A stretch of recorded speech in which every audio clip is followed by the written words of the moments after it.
తాకట్లో ఉన్న మీ బంగారాన్ని విడిపించి ఆ రోజు ఆన్లైన్ రేటుకి కొంటాం. Sharma gold company. నమస్కారం గురుగారు. నమస్తే అమ్మ. గురుగారు, జనవరి 25 రథసప్తమి. అందరూ ఖచ్చితంగా చేసుకోవాలి అని చెప్తారు రథసప్తమి. ఎందుకంటే ప్రత్యక్ష దైవం సూర్యనారాయణమూర్తి. మరి ఎలా జరుపుకోవాలో తెలియచేయండి. అంటే ఊర్లలో అయితే వాస్తవానికి చక్కగా పాలు పొంగిస్తారండి సూర్యుడు ఎదురుగుండా ఆ కిరణాలు పడేలాగా. ఇప్పుడున్న ఈ కల్చర్లు అంటే అపార్ట్మెంట్లు వచ్చేసాయి. అందరూ ఇలాగా ఇరుగుగానే ఉంటున్నాము. ఎంత విశాలంగా ఉన్నా ఎండ రావటం అనేది చాలా తక్కువ ఇంట్లోకి, సూర్యరశ్మి రావటం. ఇలాంటి పరిస్థితుల్లో అసలు ఎలా చేసుకోవాలి? ప్రత్యక్ష దైవాన్ని ఏ విధంగా ఆ రోజు ఆరాధించాలో తెలియచేయండి. తప్పకుండా అమ్మ. ఆదిత్యాయ చ సోమాయ మంగళాయ బుధాయ చ గురు శుక్ర శనిభ్యచ్చ రాహవే కేతవే నమో నమః. సాక్షాత్తు ప్రత్యక్ష పరమేశ్వరుడిగా భాసిల్లుతున్నటువంటి సూర్యనారాయణ స్వామి వారికి అనేక నమస్కారాలు తెలియజేస్తూ మన ప్రేక్షకులందరికీ కూడా అసలు ఈ రథసప్తమి పూర్వకాలంలో ఎలా చేసుకునేవారంటే మనకి గొబ్బెమ్మలు పెడుతూ ఉండేవాళ్ళమ్మ. ఈ ధనుర్మాసంలో పెట్టేవాళ్ళు. ఈ గొబ్బెమ్మలన్నీ కూడా చేసిన తర్వాత దాన్ని మళ్ళీ తీసేసి పిడకల కింద మార్చేవాళ్ళు. ఈ పిడకల మీద రథసప్తమి రోజున కుంపట్లో ఈ పిడకలు పెట్టి దాని మీద ఆవు పాలు పొంగించి ఆ రోజున పాయసం తయారు చేసేది పూర్వం. అంటే చూడండి, ఇప్పుడు ఆవు పాలు, ఆవు పిడకలు చక్కగా బయట కూర్చుని సూర్యుడికి ఎదురుగుండా కూర్చుని ఈ వంట అంతా సాగేది. ఇప్పుడు మీరు అన్నట్లుగా ఏ పార్టీకి ఆ పార్టీ పీకి అపార్ట్మెంట్ జీవితం అయిపోయింది మన. అవును, అపార్ట్మెంట్ అంటేనే అది అయిపోయింది. ఎందుకంటే ఈ పార్టీ మంది కాదు, ఈ పార్టీ మంది కాదు, పైన ఇంకొకటి ఉంటాడు, కింద ఇంకోటి ఉంటాడు, మధ్యలో ఈ ఎదురుగుండా ద్వారం ఒకటే మనది ఉంటుంది. అది కూడా బాల్కనీలో మళ్ళీ వేరే వాళ్ళతో అటాచ్మెంటే ఉంటూనే ఉంటుంది ఎక్కడో చోట. కాబట్టి ఈ రథసప్తమి రోజున ఇప్పుడు మీరు చక్కగా మంచి ప్రశ్న వేశారు. ఈ సిటీలో ఉండేటువంటి వాడు ముఖ్యంగా ఎలా చేసుకోవాలనే దానికి మనకు ఆవు పిడకలు దొరుకుతున్నాయి మార్కెట్లో. చక్కగా మీరు ముందర రోజునే సరపడ మీరు ఆవు పిడకలు తెచ్చుకుని, కుంపటి ఉంటే కుంపటి, లేదు ఏదైనా మీకు చక్కని ఇత్తడి బేసన ఉంటే ఇత్తడి బేసన్లో ఈ పిడకలు పెట్టుకుని చక్కగా నెయ్యి గుడ్డలో ముంచి దాన్ని పెట్టుకుంటే అక్కడ మనం అగ్గిపుల్ల తొగిస్తే మంట వస్తుంది. ఈ పిడకలన్నీ కాలుతూ ఉంటాయి. చక్కగా దాని మీద పెట్టి కూడా మనం ఈ పాయసాన్ని తయారు చేసుకోవచ్చు. చేసుకోవాలి అనే సంకల్పం ఉంటే, లేదా కుంపట్లు ఉంటాయి, చిన్న చిన్న కుంపట్లు. అది కూడా ఇప్పుడు మనం అన్ని పాటిద్దాము అనేటువంటి కొంత జనాల్లో మార్పు వచ్చింది. అంటే ఇప్పుడు మన ఛానల్స్ అన్ని చూపించటాల వలన కూడా కొంత వాళ్ళలో ఉండేటువంటిది పోగొట్టుకుని జ్ఞానానికి వాళ్ళు కూడా ఇంట్రెస్ట్ చూపిస్తున్నారు. మార్పు వచ్చింది. సంప్రదాయాన్ని పాటించాలి. చక్కగా చిన్న కుంపడు కొనుక్కుంటే ప్రతి సంవత్సరం ఉపయోగపడుతుంది. ఈ పిడకల్ని మనం మార్కెట్లో ఎలాగో దొరుకుతున్నాయి, ఆవు పిడకలతోనే చెయ్యాలి. అసలు ఈ పాయసాన్ని తర్వాత ఎవరికి నైవేద్యం పెట్టాలంటే, మనం ఈ పాయసం వండేటప్పుడు దయచేసి టేస్ట్ మాత్రం చూడకండి. భగవంతుడికి నివేదనకి పనికిరాదు. కాబట్టి సుమారుగా అవన్నీ వేయవలసిన ద్రవ్యాలన్నీ వేసి మీరు చక్కగా పాయసం చెయ్యండి.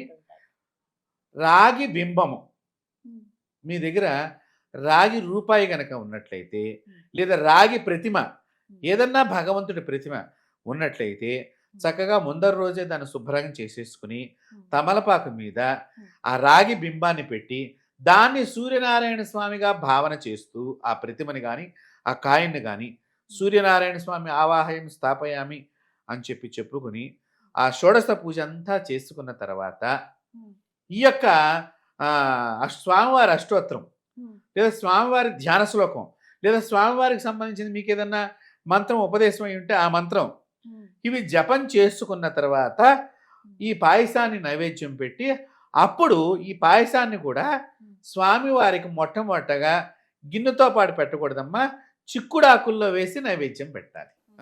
మనం కూడా చిక్కుడాకులతోనే తినాలి ప్రసాదాన్ని. ఇంకా కొంతమంది ఏం చేస్తారంటేనమ్మా, ఈ చిక్కుడు కాయల్ని చీపురు పుల్లల్ని కలిపి రథంలాగా తయారు చేస్తారు. చిన్న చిన్న రథాలండి. ఈ రథాల మధ్యలో ఆ రాగికి సంబంధించినటువంటి ప్రతిమని పెట్టుకుని పూజించి స్వామివారిగా భావన చేస్తూ ఈ రథం మీద సూర్యుడు పెడుతున్నాడు, మాఘ రథసప్తమి అనేటువంటి భావన చేస్తూ స్వామివారికి పూజ అంతా చేసి నైవేద్యం చేసుకుని చక్కగా ప్రసాదాన్ని స్వీకరించేటువంటి పద్ధతి ఒకటి ఉన్నది. ముఖ్యంగా అసలు రథసప్తమి రోజున పొద్దున్నే తెల్లవారుజామున లేచి తలస్నానం చెయ్యాలి. ముందుగా చక్కగా జుట్టు విరబోసుకోకుండా ఉండాలి. మగవాళ్ళు ఆ రోజు క్రాఫ్ కటింగ్‌లు అని చెప్పి వెళ్ళకూడదు. ఆ రోజు సెలవు వచ్చింది. ఇప్పుడు ఆదివారం వచ్చిందనుకోండి, అన్ని పనులు ఆ రోజు చేస్తారు. ఆ రోజే మొదలెడతారింక. నేను చెప్పక్కర్లేదు. కాబట్టి ఆ క్రాఫ్ కటింగ్ అనేటువంటిది గానీ, షేవింగ్ చేసుకోవటం కానియండి, ఇత్యాదివేవీ చేయకూడదు. గోళ్ళు కట్ చేయటం కానీ, అలాగే నిన్నట మిగిలిపోయిన పదార్థాలు ఈరోజు తినకూడదు.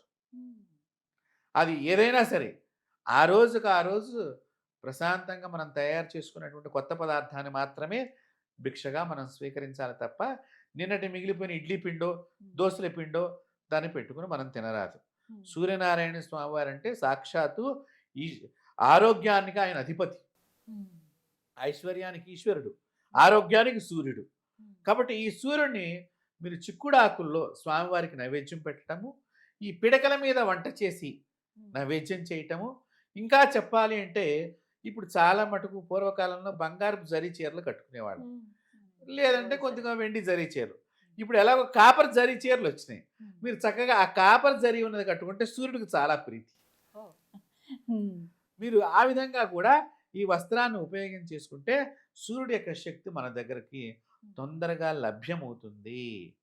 తద్వారా సూర్యుడి యొక్క శక్తిని మన శరీరం ఎక్కువ గ్రహిస్తుంది.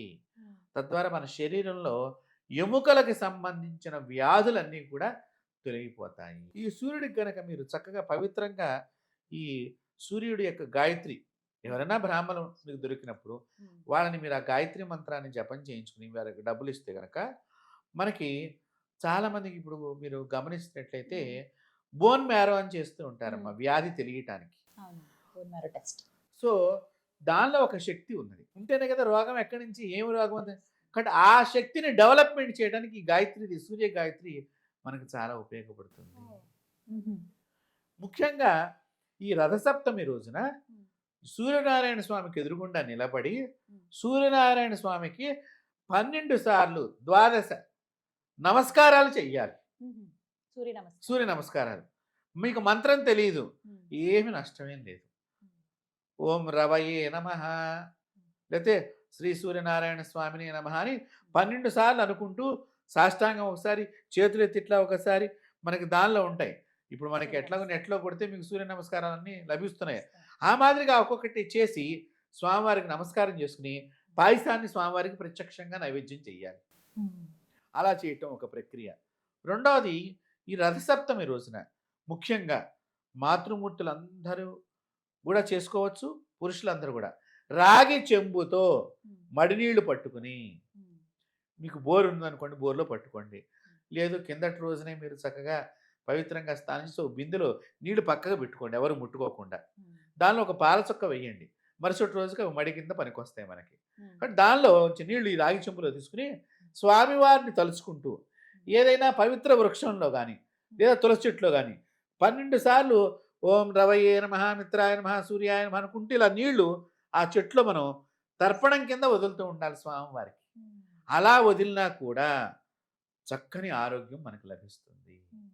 ఈ విధంగా రథసప్తమిని కనుక మనం ఉపయోగించుకున్నట్లయితే తప్పకుండా మన మంత్రాలు కానివ్వండి, మన ఆచారాలు కానివ్వండి, మనిషి యొక్క సంపూర్ణ ఆరోగ్యకరమైనటువంటి ఆలోచనలు కలిగించేటువంటి జీవితానికి మాత్రమే తప్ప ఇది ఛాందస పద్ధతులు మాత్రం కానే కాదు అనేది ప్రేక్షకులందరూ కూడా గమనించుకోవాలి.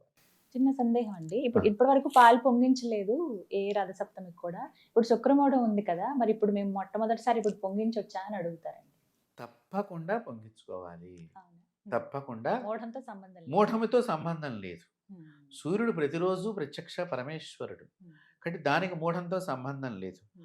నేను ఒక్క నిమిషం ఆలోచన చేసి మీకు సమాధానం చెప్తాను. చాలా మంది ఏటి సూతకం అని కూడా మానేస్తూ ఉంటారు కొన్ని పూజలు. అసలు చాలా తప్పు. ఇంట్లో దీపారాధన మానేస్తారు, సంవత్సరం దాకా దీపం చేయకూడదు అని చెప్పి మానేస్తూ ఉంటారు. సంవత్సరం దాకా భోజనం కూడా మానేస్తే బాగుంటుంది అంటా నేను. అది మనం ఒక వంకగా పనిని తప్పించుకునే బద్ధకపు కార్యక్రమంగా మార్చుకుంటున్నాం తప్ప శాస్త్రాల్లో ఇలాంటివి ఏమీ లేవు. దేవుణ్ణి నిత్యము ఆరాధన చేయమనే చెప్పింది. కాబట్టి అందుకని నేను కొద్దిగా ఒక నిమిషం ఆగి సమాధానం చెప్తానికి గల కారణం, ఏటి సూతకం ఉన్నటువంటి వాళ్ళు కలశాలు పెట్టి పూజలు చేయకూడదు, హోమాలలో వాళ్ళ గోత్రనామాలు చెప్పుకోకూడదు, గుడికి పోయినప్పుడు వాళ్ళ గోత్రనామాలు చెప్పకూడదు. గుడికి వెళ్ళవచ్చు, చక్కగా నిత్యము దీపారాధన చేసుకోవచ్చు, సూర్యనారాయణ స్వామిని చక్కగా ఆరోగ్యమని మనం ప్రధానంగా వేడుకోవచ్చు. దీనిలో ఎటువంటి మూఢమని కానీ లేకపోతే ఆ రోజున ఏదో ఇబ్బంది అయిందని కానీ మనం వంకగా చెప్పడమే తప్ప, ఏదన్నా మైలుదోషం అన్నవాళ్ళు ఆ ప్రక్రియ చేయకుండా ఉండటం తప్ప, మిగతా సరువులు చిన్న పిల్లవాడి దగ్గర నుంచి వృద్ధుడి దాకా ఆ రోజు సూర్యుడిని తప్పకుండా దర్శనం చేసుకుని ప్రత్యక్షంగా నమస్కారం చేయాలి. కాబట్టి చక్కగా ఈ విధంగా చేసుకున్నట్లయితే మన ప్రేక్షకులందరికీ కూడా చాలా శుభాలు కలుగుతాయి. చక్కగా వివరించారు గురుగారు. ధన్యవాదాలండి. అమ్మవారి ఆశీస్సులు.